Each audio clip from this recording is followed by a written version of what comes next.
Everybody, welcome back to the channel. PokeMaineEvent here. Today we're going to be talking about why I think the Regulation G rule sets could potentially be a mistake. Before we get into it, question of the day: do you like single or even restricted formats in general? Let me know in the comments below. I do like restricted Pokemon. I like the double restricted formats. Just not a fan of these single restricted formats. I really hated it in Gen 8, and I'm going to get into why in this video. So go ahead and like, subscribe, and all that good stuff for me while I get into this.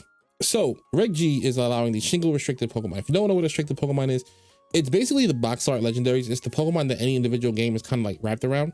So like Lugia and Ho, Gold and Silver, Kyogre, Groudon, you know, in Rayquaza, or Omega Ruby, Applesire, Ruby, Applesire, Emerald, etc. Dialga, Palkia, Giratina. You guys get the picture. These Pokemon usually have base stat totals ranging from anywhere from minimum 600 to all the way up to 700, right? Like Kyurem, Black and White, I think are 700 base stats. I think they're the highest stat total restricted Pokemon out there. Usually Pokemon with that kind of a base stat total are either banned from competition or they have a incredible drawback like slacking or like Palafin, right? For example, other Pokemon with 600 base stats that are usually legal, but obviously they have drawbacks.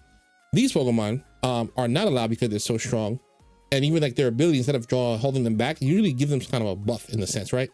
So every game we end up getting formats where these Pokemon do become allowed in limited quantities, hence the term restricted formats. So in this one, we'll be getting one. The most we've ever been allowed in an official format is 2, I want to say. And then like in some unofficial Sword and Shield formats, we had like where you could just use as many as you wanted towards the end of that life cycle of that game. So why is 1 really broken Pokemon worse than 2? So for one, there's a much higher opportunity cost associated with picking one single restricted out of the bunch. There's about 33 restricted here, right? And choosing the wrong one essentially kind of just puts you behind the 8 ball of every other player, right? So let's say your favorite restricted that you really want to use is Lugia, for example. Lugia has a really high base stat total. Actually, let's go ahead and like look Lugia up, for example. So Lugia's base stat total is 680, right? You would think that's like really great. Even has a good ability in multi-scale, right? The problem is that like Lugia, while it has the stats to be considered a restricted Pokemon, it doesn't have as much upside as the really strong ones, right? Because this Pokemon, for example, you see that its attack stat and a special attack are really like fair in a sense, and that kind of what it comes down to, right? It's the restricted Pokemon need to be unfair in order to be successful. And Lugia is just too fair to compete with Pokemon like Calyrex Shadow. Shadow Rider has 680, same as Lugia, right? The exact same as Lugia. However, special attack 165, speed 150. And then if you look at like Lugia's like bulk, which is really nice, 130 and 154.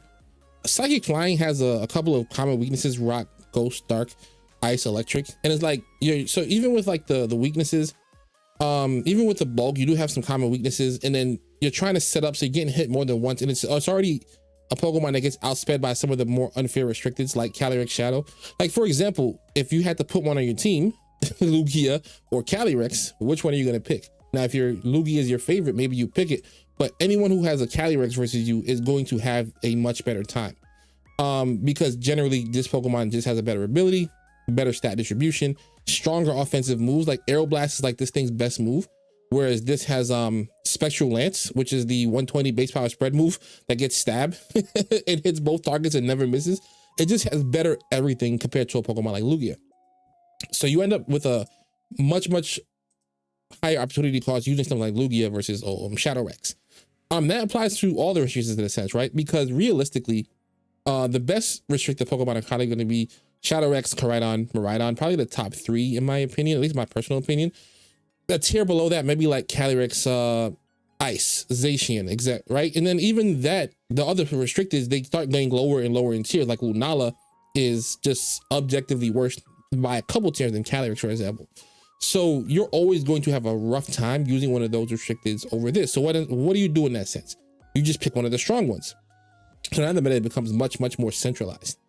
Now you're probably thinking, well, you know, you have 5 other slots, but here's the problem with having the 5 other slots. Your 5 other slots are still very regular Pokemon, right? You're not having another restricted to back up your weaker restricted against the stronger restricted.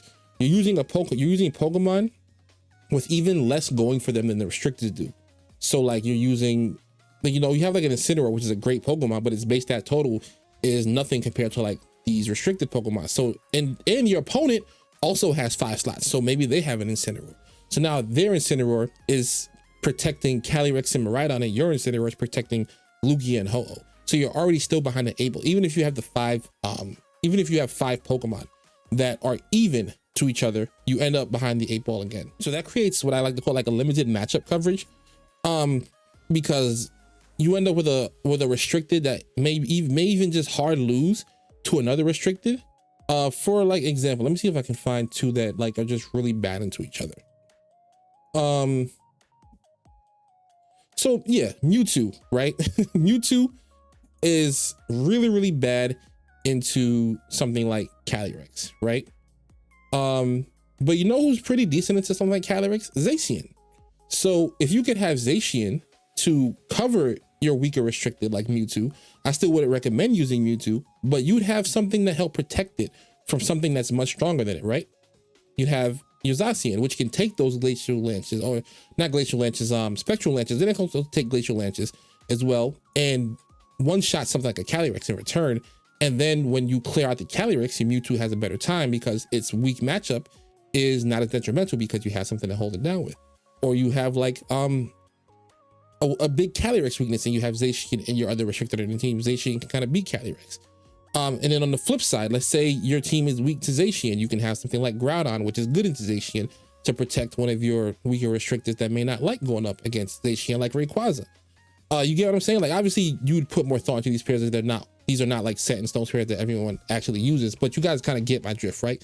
You get more matchup coverage because now you're not relying as much on a 500 base stat total Pokemon, or a 550 base stat total Pokemon with very fair moves and abilities to help cover the holes in your teams created by one of your restricted Pokemon, right?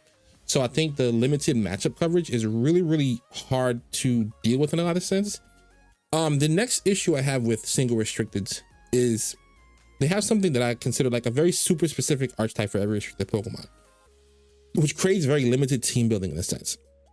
For example, something like Groudon being the only restricted on your team, your entire team is going to be revolved around enabling Groudon, right? So using the sun, which makes team building a little bit easier in a sense, I understand, because you kind of have a specific Pokemon goal you're reaching. So you're probably going to use photosynthesis. You're probably going to use chlorophyll Pokemon, etc. So, but what I'm having is because you're doing that, like whenever you use one of these Pokemon, you're very limited in your team building. You're not really going to use Groudon in like a bunch of like, you know, water and grass types in that sense, because the sun doesn't benefit them in the same way as it does something like Fluttermane, and like maybe the chlorophyll grass types, but something like Rillaboom isn't going to be able to survive in its own sun the same way a chlorophyll grass type user would, right? Kyogre, you're going to be revolving around stuff that uses rain, so maybe switch some users, maybe some steel types that can that need the rain to protect them from fire types, stuff that hits stuff in the rain like Bleak Wind Storms, hurricanes, flying types, stuff like that, right? So you're not really going to while people do try to fit fire types on rain teams to cover like grass types, if you're bringing those, you're probably not going to be able to bring your rain. And then what ends up happening is you're always going to bring your restricted because you only have one. So even though your fire type is there to cover like the grass types, what ends up happening is it's still kind of having a disadvantage because it's in the rain. So you have to build your team around that. And your team, like I said, covers it in only that one direction. Whereas if you had 2 restricteds, your archetypes are much more open. For example, you could have something like, let's say, Calyrex and Zacian, just because they're on the screen right now. You can have a fast mode with Zacian, or you can have a trick room with Calyrex, right? So your team building is much more diverse in that sense. Whereas if you're using Calyrex, you're probably gonna just be locked in on trick room for the most part. You don't have to be, because there was some tailwind stuff with this mon last gen, but for the most part, it was used in like trick room settings, and that's like its strongest thing. Calyrex is probably gonna be mostly on hyper offense teams, right? Because trying to use a Pokemon this like fast and strong, but not super duper bulky, on like a balance core is going to be pretty difficult. So you probably just want to get speed control, blow things up, use its offenses to the max, right? And like I said, having archetypes is not a problem, but like It's just a matter of whenever you're using something like a Calyrex Shadow, you're always going to fall into the same archetype that Calyrex Shadow likes. Koraidon, you're going to fall into the same archetype that this Pokemon likes. Miraidon, you're going to fall into the electric terrain stuff. So you, like I said, it really limits the team building options you have versus when you're using more than one restrict. And then also with the archetype stuff, what ends up happening is it goes back to the whole matchup coin flip roulette stuff, because what ends up happening, right? So I have a couple of things here that I want to show you guys. Right. Pardon the sprites. It's April Fool's and Showdown got a joke going on. So a common rain type you might see is Tornadus, Kyogre, or Charlodon. Very, very strong on paper, right? Common archetype you might see on the other side though is something like Miraidon, Iron Bundle, and an Ogerpon form, for example, right? Because the reason I think it'll work out that way is because with electric terrain, your Ogerpon doesn't really need Follow Me to protect from Spore. You might still run it, but it gives you options, right? Where you can run something else in that slot. Use this to protect from the spores, and then use this to maybe like set up Swords Dance or something like that, etc. So this archetype right here, Ogerpon, Miraidon, Iron Bundle, kind of just dunks on Tornadus, Kyogre, or Charlodon, right? So you spent your time building out this archetype just for it to have a matchup that hard loses against this archetype.